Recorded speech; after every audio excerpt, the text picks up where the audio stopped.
Vande Mataram students, हम लोग देख रहे थे चैप्टर नंबर 2 छोटा जादूगर, जिसके अंदर हमने चैप्टर पूरा पढ़ लिया था। अब हम देखने वाले हैं उसकी एक्सरसाइज। एक्सरसाइज के अंदर सबसे पहले देखेंगे हम ओरल क्वेश्चन यानी मौखिक प्रश्न। प्रश्न नंबर क है, छोटे जादूगर की वेशभूषा कैसी थी? तो उत्तर आएगा, जादूगर के गले में मोटी सी सूत की रस्सी और जेब में कुछ ताश के पत्ते थे। प्रश्न नंबर ख, छोटा जादूगर पर्दे के पीछे क्यों नहीं जा सका? उत्तर आएगा, पर्दे के पीछे टिकट लगने के कारण वो नहीं जा सका। प्रश्न नंबर ग, लेखक ने लड़के को 12 टिकट खरीदकर क्यों दिए? उत्तर आएगा, क्योंकि वह चाहता था कि लड़का गेंद से 12 खिलौनों को गिराकर बटोर ले। ओके। प्रश्न नंबर घ, लेखक की पत्नी ने छोटे जादूगर को कितने रुपए दिए? उत्तर आएगा, लेखक की पत्नी ने छोटे जादूगर को 1 रुपया दिया। अब हम देखेंगे लिखित प्रश्न। प्रश्न नंबर क, लेखक ने 13-14 वर्ष के उस लड़के को आश्चर्य से क्यों देखा? उत्तर आएगा, लड़के ने लेखक से कहा, मैं तमाशा देखने नहीं दिखाने निकला हूँ। कुछ पैसे मिलेंगे तो माँ को पथ्य दूंगा। मुझे शरबत न पिलाकर आपने मेरा खेल देखकर कुछ दे दिया होता तो मुझे अधिक प्रसन्नता होती। यह सुनकर लेखक आश्चर्य से उसे देखने लगे। प्रश्न नंबर ख, श्रीमती जी की वाणी में माँ की मिठास थी, जिसके सामने किसी भी लड़के को रोका नहीं जा सकता। पंक्ति का आशय लिखो, यानी पंक्ति का अर्थ लिखो। लेखक की पत्नी द्वारा बोले गए कथनों पर माँ की तरह बोले जाने वाली वाणी की मिठास का अनुभव हुआ, जिसके सामने उन्होंने उस लड़के को रोकना उचित नहीं समझा।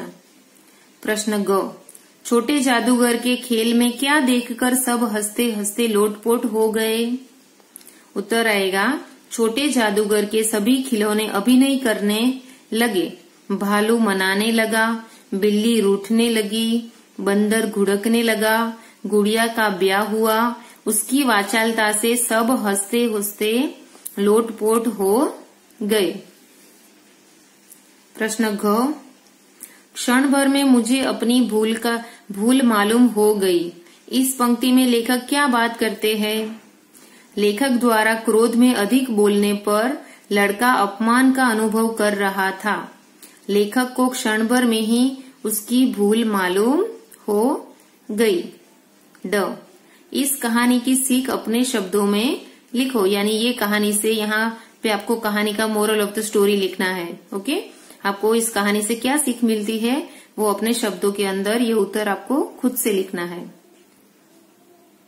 हम लोगों ने मौखिक प्रश्न देख लिए और लिखित प्रश्न भी नोटबुक के अंदर देख लिए। अब हम देखेंगे प्रश्न नंबर 3, जो हम करेंगे टेक्स्ट बुक के अंदर। ओके, दिए गए बॉक्स में पाठ के अनुसार वाक्यों का सही क्रम लिखो, यानी यहाँ पे कुछ वाक्य लिखे हुए हैं जो आगे पीछे है, हमारी चैप्टर के हिसाब से, स्टोरी के हिसाब से आगे पीछे है, तो हमें उसका जो रो है, उसका जो क्रम है वो यहाँ पे लिखना है। ओके, वह निकला पक्का निशानेबाज, उसकी कोई गेंद खाली नहीं गई। तो ये वाक्य कब आएगा? 1 नंबर पे नहीं। बाबूजी जेल में है, ये आएगा नहीं। 1 नंबर यहाँ पे डन किया हुआ है बुक के अंदर ही। मैं न जाने क्यों उसकी ओर आकर्षित हुआ, ये 1 नंबर बुक के अंदर डन है। हमें 2nd नंबर से ढूंढना है, तो 2nd नंबर का वाक्य आएगा, बाबूजी जेल में है। सामने वाले बॉक्स में हम लिखेंगे 2। फिर 3rd नंबर पे वाक्य आएगा, वह निकला पक्का निशानेबाज, उसकी कोई गेंद खाली नहीं गई, वो आएगा 3rd नंबर पे। 4th नंबर पे आएगा, श्रीमती जी ने उसे धीरे से 1 रुपया दे दिया, वो आएगा 4 नंबर पे। 5 नंबर पे आएगा मैं हूं छोटा जादूगर कहिए तो खेल दिखाऊं, ये आएगा वाक्य 5 नंबर पे। उस उज्जवल धूप में समग्र संसार जैसे जादू सा मेरे चारों ओर नृत्य करने लगा, ये हमारी कहानी का लास्ट सेंटेंस है, तो ये आएगा सबसे लास्ट में 6 नंबर पे। ओके, अब हम देखेंगे प्रश्न नंबर 4। इस कहानी के पहले अनुच्छेद में अपनी मातृभाषा में अनुवाद करो, यानी ये जो हमने चैप्टर देखा उस चैप्टर का फर्स्ट पैराग्राफ है, उसको आपको अपनी मदर टंग के अंदर यहाँ पे लिखना है, ये आपको खुद से करना है। अब हम देखेंगे भाषा की बात, यानी ग्रामर सेक्शन। र के विभिन्न रूपों के शब्द लिखो। र से कौन से वर्ड बनते हैं? रथ और कमर, उसके अंदर भी र आता है। फिर रेफ वाला र लिखा है, उसके वर्ड बनाने हैं, तो कर्म और धर्म। फिर ये वाले निशान वाले वर्ड बनाने हैं, तो बनेगा, ये भी र का ही रेफ है, क्रम और चक्र। फिर ये भी र का ही रेफ वाला है साइन, उसके वर्ड बनेंगे ट्रेन और ड्रम। प्रश्न नंबर 2, निम्नलिखित शब्दों के 2 पर्यायवाची लिखो, यानी समानार्थी लिखने हैं। जैसे कि बीमार, बीमार का बनेगा रुग्ण और रोगग्रस्त। माँ का समानार्थी बनेगा जननी और माता। आंख, उसका पर्यायवाची बनेगा नयन, नेत्र। अकस्मात, उसका समानार्थी बनेगा अचानक, अचानक या और हादसा। प्रश्न नंबर 3, नीचे दिए गए मुहावरों का वाक्यों में इस प्रकार प्रयोग करो कि अर्थ स्पष्ट हो जाए। आंखें बदलना, तो यहाँ पे वाक्य लिखा हुआ है, बोर्ड परीक्षा में राज्य में प्रथम स्थान पाकर प्रिया की आंखें बदल गई। हमें जो मुहावरे लिखे हैं उसका सिर्फ सेंटेंस बनाना है। 9-2-11 हो जाना, पुलिस की गाड़ी का हॉर्न सुनकर चोर 9-2-11 हो गए। जल्दी से समझ में आ जाए, ऐसे इजी वाले सेंटेंस बना के लिखने हैं। हंसते हंसते लोटपोट हो जाना, वाक्य बनेगा जादूगर का खेल देखकर दर्शक हंसते हंसते लोटपोट हो गए। ओके, अभी देखेंगे प्रश्न नंबर 4। किसी वस्तु, व्यक्ति या भाव के नाम को संज्ञा कहते हैं, जैसे कि कलम, सचिन, दिल्ली, मछली, गहराई आदि।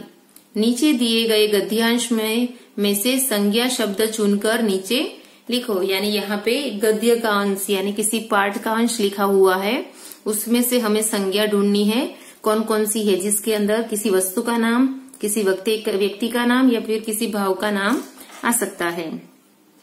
उसके सब खिलौने खेल में अपना अभिनय करने लगे, तो खिलौने भी एक संज्ञा है, खेल भी एक संज्ञा है और अभिनय भी एक संज्ञा है। भालू मनाने लगा, तो भालू क्या है? एक नाम है, यानी वो बनेगा संज्ञा। बिल्ली रूठने लगी, तो बिल्ली बनेगा संज्ञा। बंदर घुड़कने लगा, तो बंदर बनेगा संज्ञा। गुड़िया का ब्याह हुआ, तो गुड़िया बनेगी संज्ञा वर्ड। गुड्डा वर काना निकला, वर बनेगा संज्ञा।